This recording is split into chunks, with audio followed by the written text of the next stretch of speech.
प्रस्तुत दोहा रीतिकालीन कवि बिहारी के बिहारी सत्सई से उद्धृत है।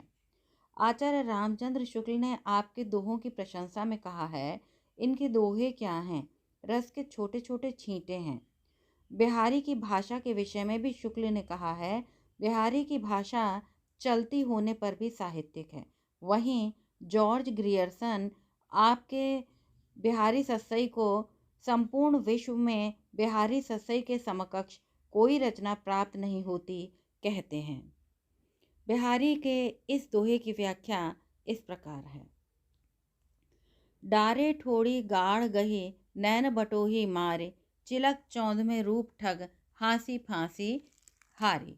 यहाँ पर डारे माने डालना, ठोड़ी गाढ़ माने चेहरे पर ठोड़ी में गड्ढा, गही माने पकड़ना, नैन बटोही नेत्र रूपी राहगीर, मारी मर जाना निछावर होना, रूप ठग सौंदर्य के प्रति आकर्षित लुटेरे नेत्र, हांसी फांसी हंसी में फंस जाना फांसी के फंदे की तरह। प्रसंग प्रस्तुत दोहे में कविवर बिहारी नायिका की ठोड़ी में पड़े हुए गड्ढों और उनकी मुस्कुराहट के सौंदर्य का वर्णन कर रहे हैं।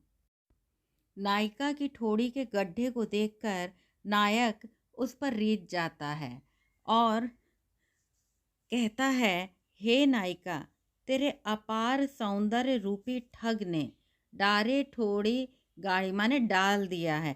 तेरे अपार सौंदर्य रूपी ठग ने अपनी चमक की चौंध से, चिलक चौंध में रूप ठग यहाँ से आरंभ कर रहे हैं, मैं मेरे नेत्र रूपी पथिक को अपनी हंसी रूपी फांसी के फंदे में, हंसी फांसी हंसी रूपी फांसी के फंदे में उलझा कर अपनी ठोड़ी पर पड़े हुए गड्ढे में गिरा दिया है।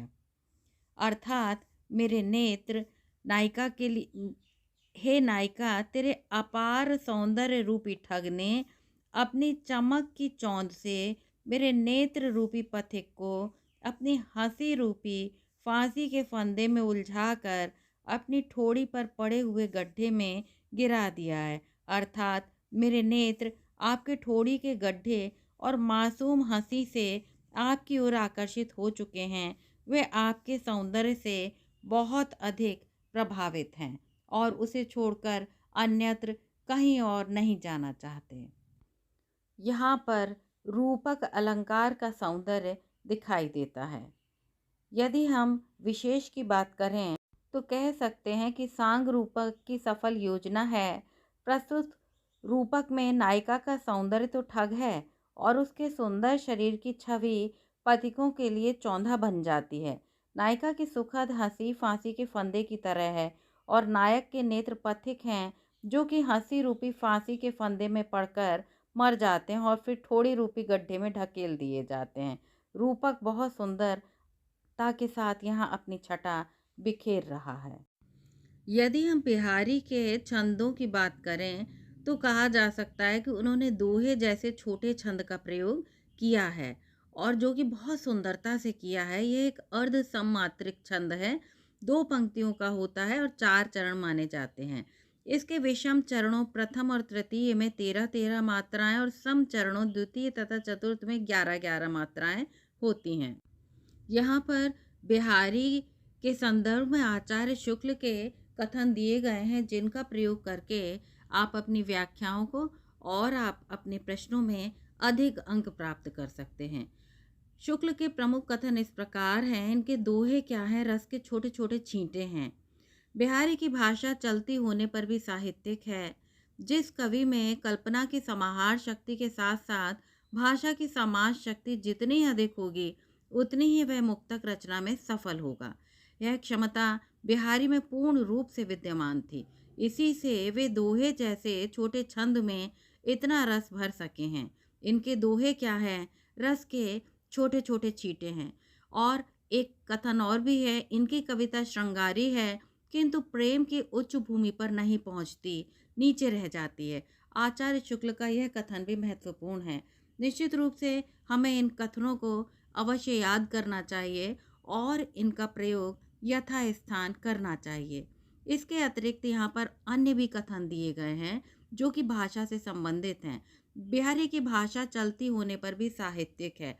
वाक्य रचना व्यवस्थित है और शब्दों के रूप का व्यवहारिक निश्चित प्रणाली पर है। और चरण गोस्वामी का यह कथन बहुत महत्वपूर्ण है कि यदि सूर सूर तुलसी ससी उड़गन केशवदास हैं तो बिहारी पीयूष वर्षी मेघ हैं। भाव साम्य के रूप में यदि हम देखें तो हम कह सकते हैं कि यदि हम कहते हैं कि उज्जवल वरदान चेतना का